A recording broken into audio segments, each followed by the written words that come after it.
શું તમારી સાથે ક્યારે એવું બન્યું છે કે તમે રસોઈ બનાવતા હોય અને અચાનક ગેસ ખતમ થઈ જાય અને પછી ખબર પડે કે નવો સિલિન્ડર બુક કરવાનો તો રહી જ ગયો હતો? આપણે હંમેશા એ મૂંઝવણમાં હોઈએ છીએ કે સિલિન્ડર કેટલો ખાલી છે અને કેટલો ભરેલો. સિલિન્ડર લોખંડનો હોવાથી બહારથી તો કંઈ દેખાતું નથી, પણ આજે હું તમને એક એવી વાયરલ ટ્રીક બતાવીશ જે સોશિયલ મીડિયા પર ધૂમ મચાવી રહી છે અને જેનાથી તમે ઘરે બેઠા જાણી શકશો કે તમારા સિલિન્ડરની અંદર કેટલો ગેસ બાકી છે. અત્યારે ઇન્સ્ટાગ્રામ પર એક વિડીયો ખૂબ જ વાયરલ થઈ રહ્યો છે, જેની અંદર તમે ગેસનું લેવલ ઘરે કેવી રીતે ચેક કરશો તે બતાવવામાં આવ્યું છે. સૌથી પહેલાં એક સુતરાઉ કપડું લો અને તેને પાણીમાં પલાળીને ભીનું કરી લો. હવે આ ભીના કપડાથી આખા સિલિન્ડરને ઉપરથી નીચે સુધી બરાબર લૂછી લો, એટલે કે આખો સિલિન્ડર ભીનો કરી દો.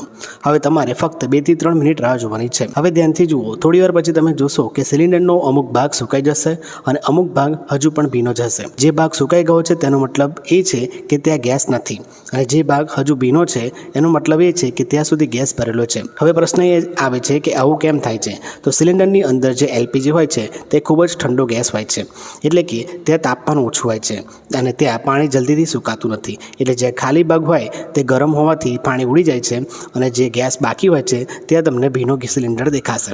જોકે આ એક ઘરેલું નુસ્ખો છે અને 100% સચોટ ન પણ હોય, પણ ઇમરજન્સીમાં તમને અંદાજો લગાવવા માટે કામ લાગી શકે છે. તો મિત્રો, તમને આ વાયરલ ટ્રીક કેવી લાગી? વિડીયો ગમ્યો હોય તો લાઇક કરજો અને આવા જ બીજા વાયરલ વિડીયોના ન્યૂઝ માટે ચેનલને સબસ્ક્રાઇબ કરવાનું ભૂલતા નહીં.